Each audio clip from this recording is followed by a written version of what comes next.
5ই August এই যে দেশের অবস্থার যে পরিবর্তন হয়েছে, শুধু দেশের অবস্থার পরিবর্তন হয়নি, এই অবস্থার পরিবর্তনের সাথে সাথে মানুষও একটা পরিবর্তন চায়। কি পরিবর্তন চায়? মানুষ চায় একটু ভালো থাকতে, তার সন্তান এবং তার পরিবারের চিকিৎসা যাতে সে পেতে পারে, তার সন্তান যাতে ভালোভাবে শিক্ষা পেতে পারে, তার পরিবার যাতে ভালো থাকে, সে যাতে ঝামেলা ছাড়া ব্যবসা বাণিজ্য চাকরি বাকরি করতে পারে। এগুলাই তো চায় মানুষ, তাই না? কি বলছি ভাই, মানুষ তো এগুলাই চায় যে যাতে করে মানুষ নিরাপদের সাথে নিরাপত্তার সাথে চাকরি বাকরি ব্যবসা বাণিজ্য করতে পারে, যে যার মতন কাজ করে তার মেধা যোগ্যতা অনুযায়ী কাজ করে বেঁচে থাকবে। এই নিশ্চয়তা তো মানুষ চায়। এই কাজগুলোই আমরা করতে চাই এবং এগুলো যদি বাস্তবায়ন করতে হয়, ওই যে বললাম আপনাদের একটা জরুরি গুরুত্বপূর্ণ কাজ আছে, সেটা হচ্ছে 12 তারিখে ধানের শীষকে নির্বাচিত করতে হবে। ধানের শীষে সিল দিয়ে ধানের শীষকে নির্বাচিত করতে হবে।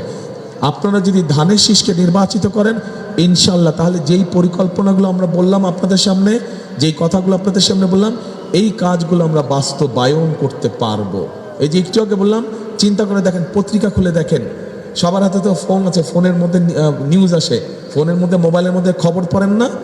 দেখবেন বিএনপি একমাত্র বলছে যে বিএনপি ফ্যামিলি কার্ড দিবে, কৃষক কার্ড দিবে, খাল খনন করবে, বেকারদের কর্মসংস্থান, ভোকেশনাল ইনস্টিটিউট করে বেকারদের কর্মসংস্থান করবে, 1 লক্ষের মতন আমরা হেলথ কেয়ারে দেবো, যাতে গ্রামে বসে বিশেষ করে মা বোনেরা অনেক সময় হাসপাতাল যেতে পারে না, হয়তো স্বামী নাই বা ভাই নাই বা ছেলে নাই যে হাসপাতালে নিয়ে যাবে, কিন্তু দিনের পর দিন অসুস্থ হয়ে পড়ে থাকে বেচারে।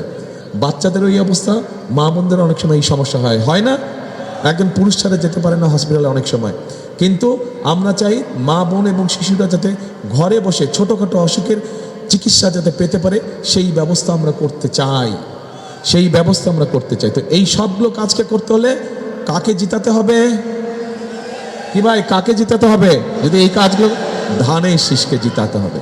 এখন সাথে আরেকটা কাজ আছে, আপনি তো কেন্দ্রে যখন ঢুকবেন তখন আপনি ধানের শীষে সিল দেবেন, কিন্তু কেন্দ্রে ঢোকার আগে আরও 2-1টা কাজ আছে।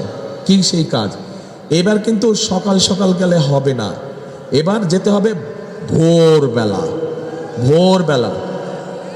যেদিন ভোট সেদিন উঠে তাহাজ্জুদের নামাজ পড়তে হবে। পারবেন তাহাজ্জুদের নামাজ পড়তে? আচ্ছা ঠিক আছে, তাহাজ্জুদের নামাজ পড়বেন এবং যে যার ভোট কেন্দ্রের সামনে যাবেন, ভোট কেন্দ্রের সামনে গিয়ে ওইখানে ফজরের জামাত পড়তে হবে, সবাই মিলে ফজরের জামাত করবেন। পারবেন? ফজরের জামাত পড়ে একদম ভোট কেন্দ্রের সামনে দাঁড়িয়ে যাবেন এবং যেহেতু আপনারা ধানের শীষে ভোট দিচ্ছেন, কেউ যাতে কোনো ষড়যন্ত্র করতে না পারে, একদম ভোট শেষ না হওয়া পর্যন্ত ভোট কেন্দ্র পাহারা দিবেন, বাক্স পাহারা দিতে হবে, ভোট কেন্দ্র পাহারা দিতে হবে, যাতে কেউ কোনো এদিক ওদিক করতে না পারে, ভোট ষড়যন্ত্র করতে না পারে। বোঝা গেছে ভাই কথা? একমত কে কে এটার সাথে? কে একমত? আচ্ছা আলহামদুলিল্লাহ। তা এখন এই হলো কথা। আমি কোনো জোরে চিল্লিয়ে বক্তৃতা দিতে পারবো না। আমি আমার দেশের মানুষের জন্য, দেশের জন্য যেসব কথা চিন্তা করেছি, যেই সব কাজ আমি করতে চাই, সেই কাজগুলো আপনাদের সামনে আমি তুলে ধরলাম। অনেক কাজ করতে পারবো না, একটা মানুষ আমি, একটা সরকার কত কাজ, কিন্তু যেই কাজগুলো করলে দেশের মানুষ উপকৃত হবে, খেটে খাওয়া মানুষ উপকৃত হবে, আমরা সেই কাজগুলোকে ধীরে ধীরে ধীরে করতে চাই। এই কাজগুলোকে ধীরে ধীরে, সেই জন্যই আমি একটি স্লোগান দেই। আপনারা এর মধ্যে নিশ্চয়ই স্লোগানটা শুনেছেন, যারা যারা জানেন আমার সাথে বলবেন, করব কাজ। কি হলো পিছন থেকে? করব কাজ, গর্ব দেশ। শুনতে পাই না? করব কাজ, গর্ব দেশ।